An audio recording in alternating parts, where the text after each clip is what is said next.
this is a lovely little island. Boy, to look at it, you'd never be able to tell the game that takes place here is a horrific bloodbath. There's palm trees, turquoise water, bodies. All right, the bodies kind of put a damper on things. Well, let's make the best of it. It's Dead Island Riptide for the PlayStation. Oh, shit! Well, no wonder the hotel was so cheap.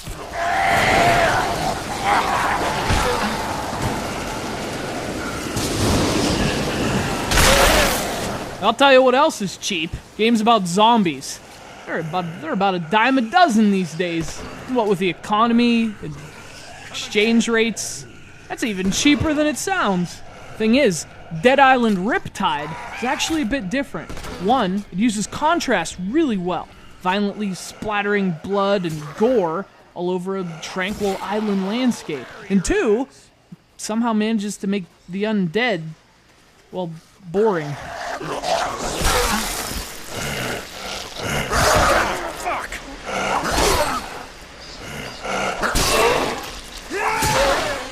Of course, that's not to say this is a bad game, just released for several platforms.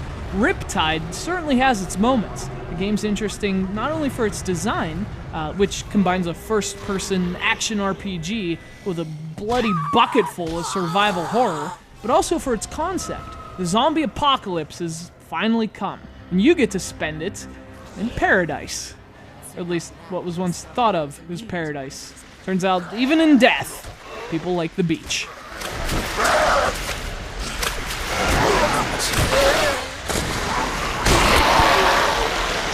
You know, the implication of the premise is actually pretty disturbing. You're not lost in some creepy forest or remote village. The virus has spread even here, to the furthest corners of the planet, the last bastion of the peace and beauty of old Earth.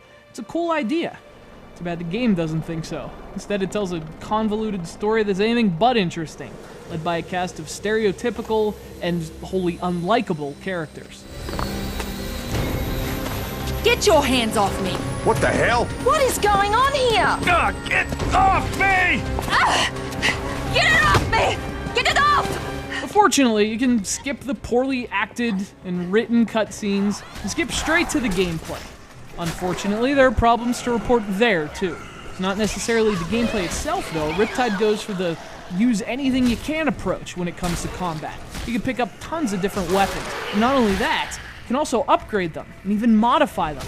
So, you know, an old baseball bat can become a spiked death ball. So, the core gameplay is really about scavenging the island for items and weapons, and then using them however you can to survive. Each character has their own attributes, which is nice, and you have several skills that can be leveled up as well. And that's awesome stuff. What's less awesome is the structure that gameplay is placed in, which is to say, Fetch Quest City. The missions get repetitive real fast. So unless you're playing co-op, Riptide just has a tough time keeping your interest. I mean, doing favors for strangers just isn't that much fun, even if it is the zombie apocalypse. You know, there's actually a lot to like about Dead Island. I love its use of contrast in setting and color, and I really love the scavenge to survive design. I love Fetch Quest less, though, which means I kind of love Dead Island Riptide, but, well, this is one vacation I certainly won't be scrapbooking.